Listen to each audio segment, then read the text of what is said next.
Alors nous allons étudier B'ezrat Hashem donc le dernier daf de Ta'anit, Lamed Aleph, et nous allons terminer B'ezrat Hashem avant de passer ensuite à Megillah, ce qui correspond au Shabbat.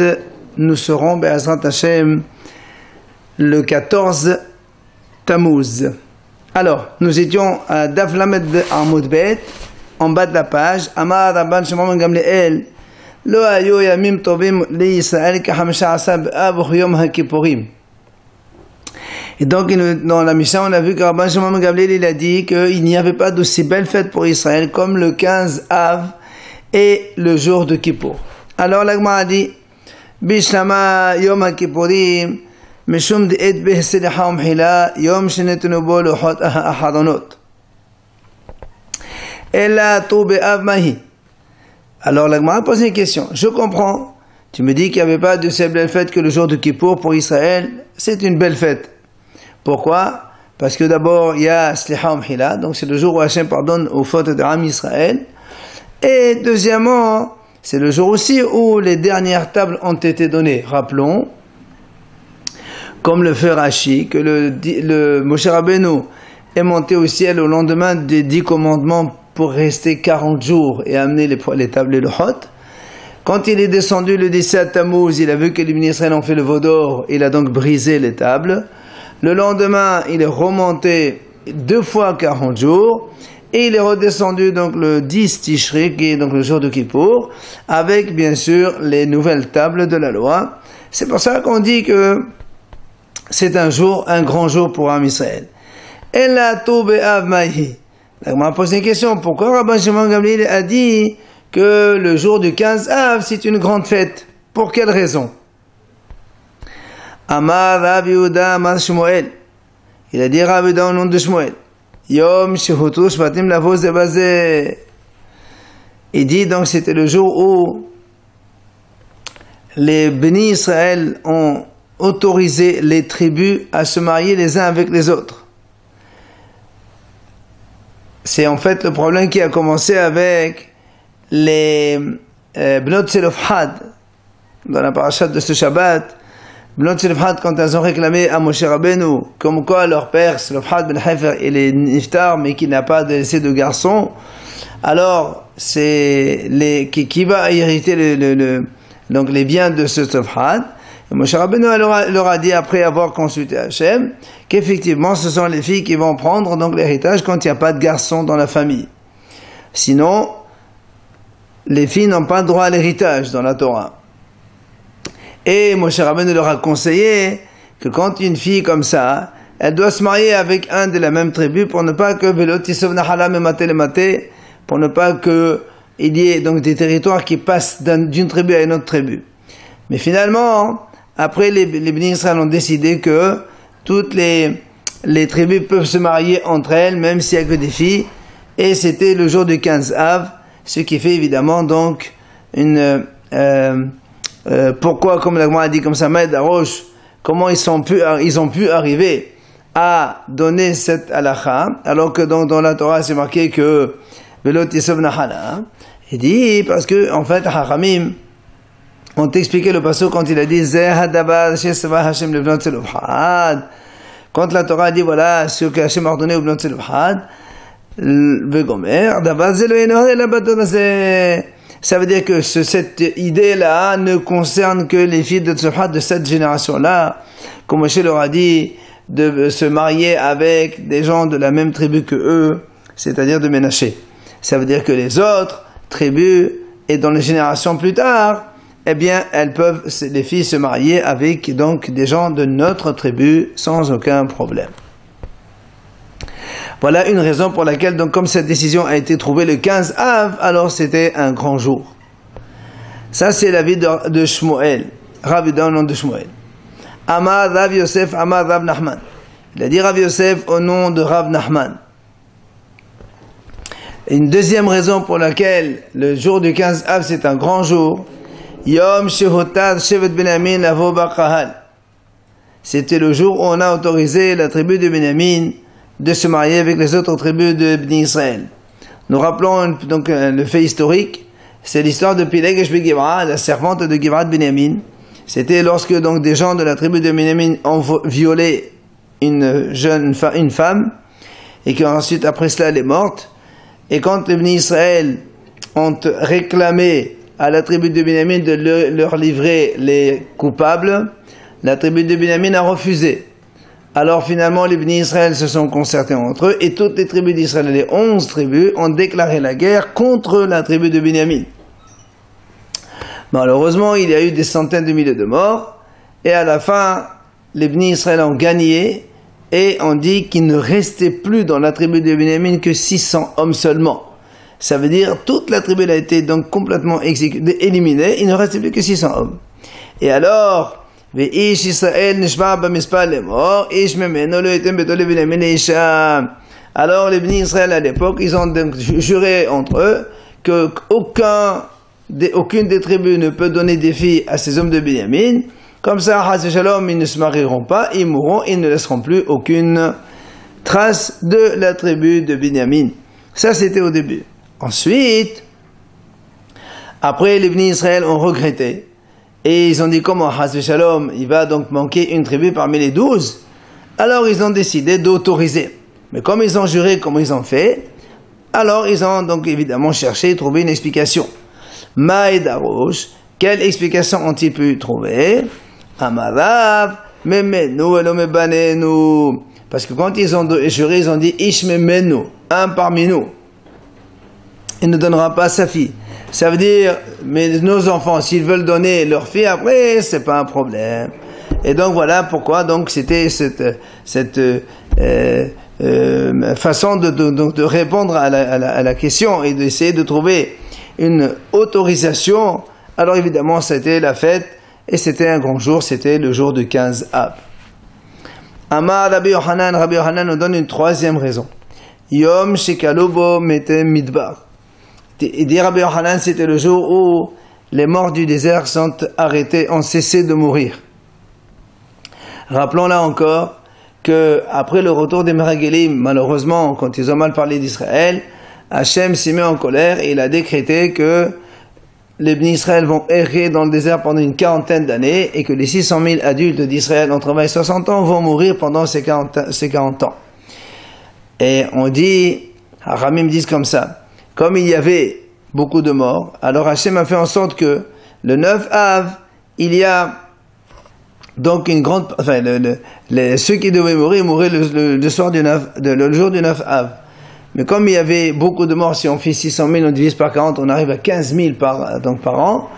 Alors on dit que pendant les 40 ans, chaque fois le soir du 9 Av, on déclarait à tout le monde, donc les gens de cette génération, au lieu d'aller dormir chez eux, de creuser un trou et d'aller dormir dans le trou.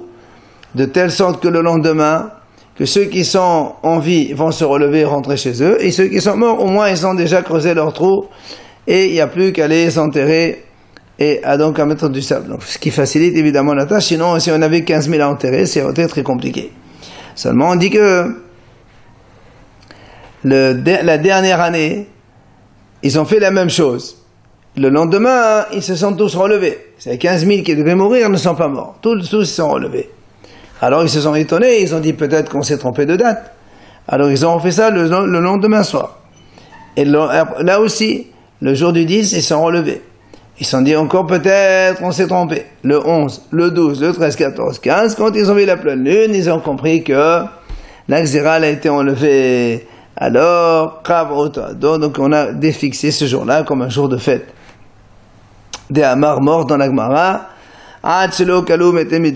tant que les morts du désert n'ont pas cessé de mourir, Lo haya dibur im Moshe, que Hachem n'a pas pu parler avec Moshe, comme le passage qui dit d'ailleurs, Shneemar, Vayich Hashetam mukol Hashem el hamalamut, Vadabed Hashem elai haya dibur. Donc comme dans la Torah c'est marqué que lorsque les gens de la génération du désert sont tous morts, c'est là où Hachem a parlé avec Moshe Rabbeinu de façon affectueuse et avec donc biyahud, c'est-à-dire spécifiquement Moshe Rabbeinu. Ça c'est une troisième raison. Quatrième raison, Ola Amar. Ola il dit pourquoi le 15 Av c'est un jour, donc un grand jour. Il a dit Yom shebetel Hoshea ben Ela prosdiyot sheoshiv Abraham ben Nevat ala derachim shelo ya'alu Yisrael al harel. Amar, alors, donc, lorsqu'il y avait Abraham ben Nevat, il est devenu roi d'Israël. Et donc, quand c'est arrivé les trois fêtes, on sait tous que tout le béni Israël devait aller à Yerushalayim au Beth Amikdash, faire la mitzvah Aliyat HaRegel. Seulement, Abraham, il a dit, si on va tous au Beth Amikdash, il y avait à l'époque Rehavam, le fils de Shlomo, qui était roi de Yehuda. Or, on dit que personne n'a le droit de s'asseoir dans le Beth Amikdash, sauf les descendants du roi de Yehuda. Or, si tout le monde va aller à Yerushalayim au Beth Amikdash, tous les Juifs ils vont voir que tout le monde est debout, sauf Rehavam, il est assis, il a le droit de s'asseoir. Alors évidemment, Abraham, il avait peur qu'après, on va lui enlever donc son royaume. Alors qu'est-ce qu'il a fait? Il a bloqué tous les accès de Yerushalayim. Il a mis Avodah Zarah au nord à Dan, au sud à Beersheba, et il a dit au béni Israël, voilà, maintenant il faut aller faire Aliyat HaRegel dans ces endroits-là. Et comme il a mis des policiers donc pour bloquer les accès à Yerushalayim, quand il est arrivé Hoshea ben Ela, un autre roi d'Israël, et lui, Bitel Prosdeot, il a enlevé tous ces policiers, toutes ces gardes-là, il les a enlevés. Ce jour-là, c'était le 15 Av. Il a dit au béni Israël, celui qui veut aller à Yerushalayim, il a le droit d'aller à Yerushalayim. Rav maintenant nous ramène une cinquième raison. Pourquoi le 15 Av c'est un grand jour? Yom Shenetenu Hadore Betel Ekvura. Lorsque le Beth Amikdash a été détruit, là, il y avait une grande ville, la ville de Béter, qui elle comprenait énormément, beaucoup de juifs, des centaines de milliers de juifs. Et bien eux, ils ont résisté, ils n'ont pas été détruits. 52 ans après la destruction de Beth Amikdash, malheureusement, avec l'histoire de Bar Kokhba et Rabbi Elazar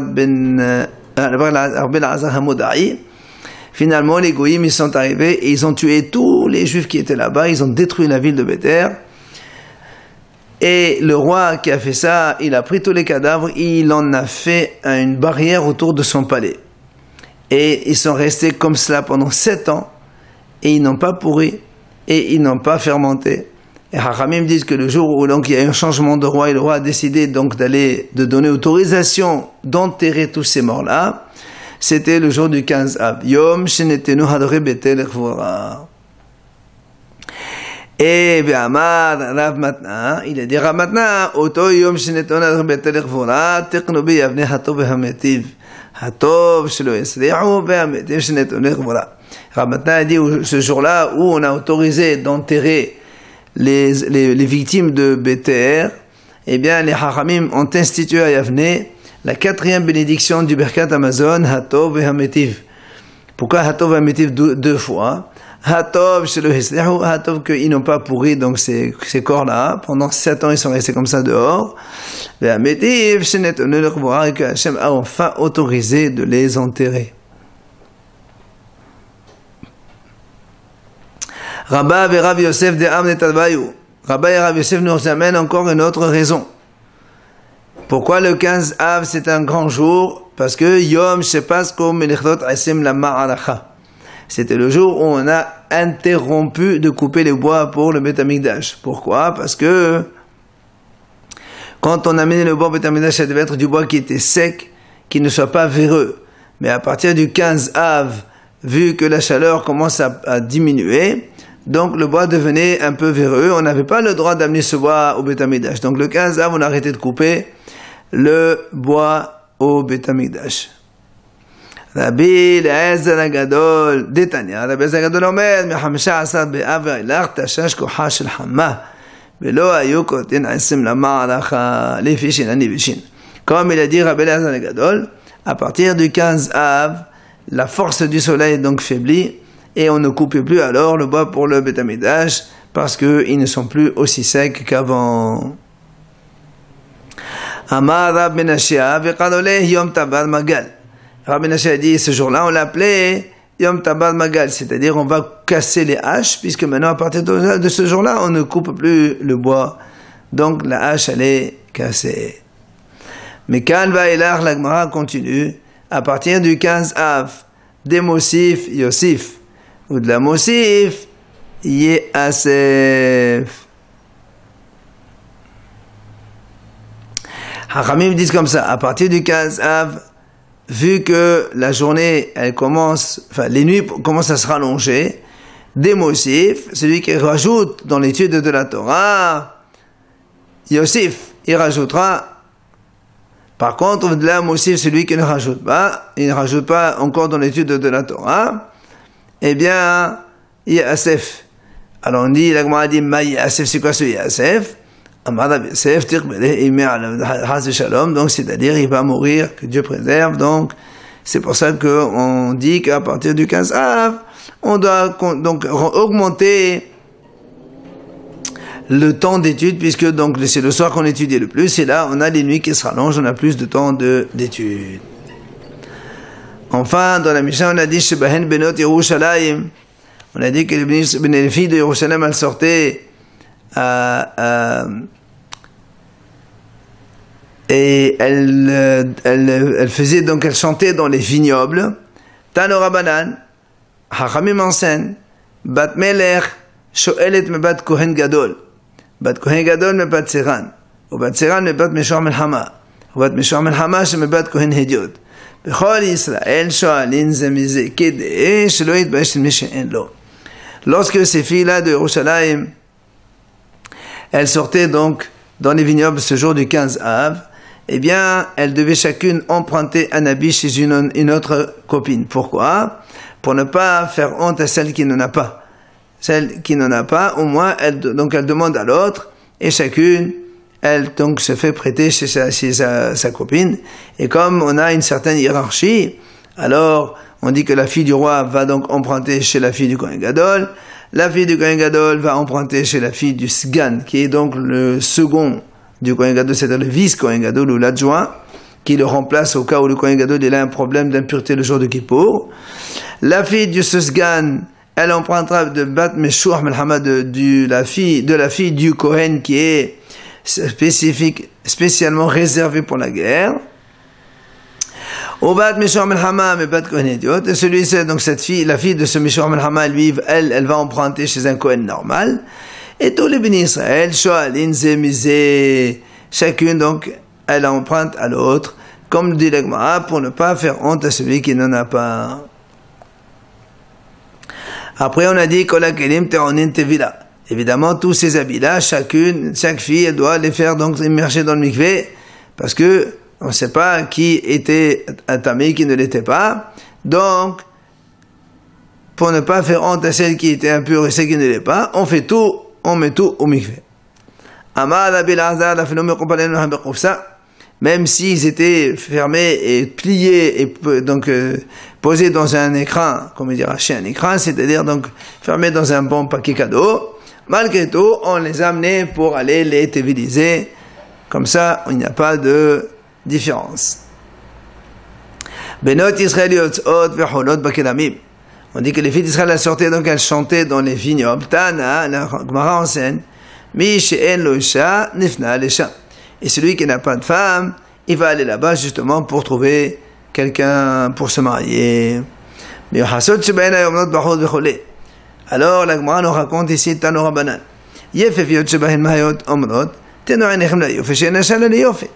Donc les belles filles, elles disaient aux hommes, donc faites attention, donc mettez l'accent sur la beauté, car la femme elle est faite que pour la beauté qu'elle a. Les filles alors les femmes miuhasot, celles qui avaient donc un yuhus, c'est-à-dire une ascendance donc de mechobedet, des gens de bonne famille, on va dire comme ça, elle disait aux hommes, faites attention et mettez l'accent sur la famille, parce que ena isha labanim, car la femme, elle n'est faite que pour avoir des enfants. Et si tu as une femme de bonne famille, tu auras des enfants de bonne famille. Et donc, après, tu es tranquille aussi bien les garçons que pour les filles. Mais et les filles qui n'étaient pas belles, qu'est-ce qu'elles disaient? Et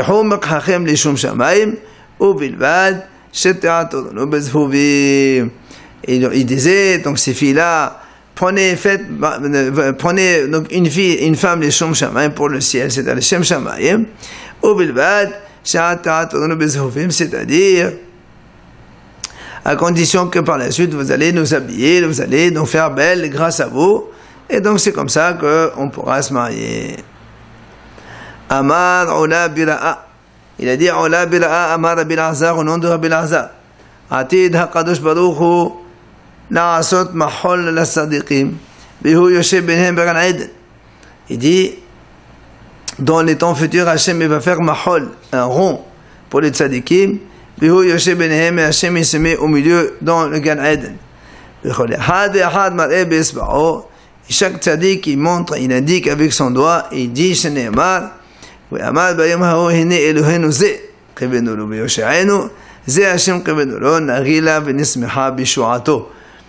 Donc chaque tzaddik il indique avec son doigt, il dit voilà, ça c'est notre Dieu, c'est à lui qu'on a espéré, et c'est lui qui nous a délivrés, c'est Hachem en qui on a fondé tout notre espoir.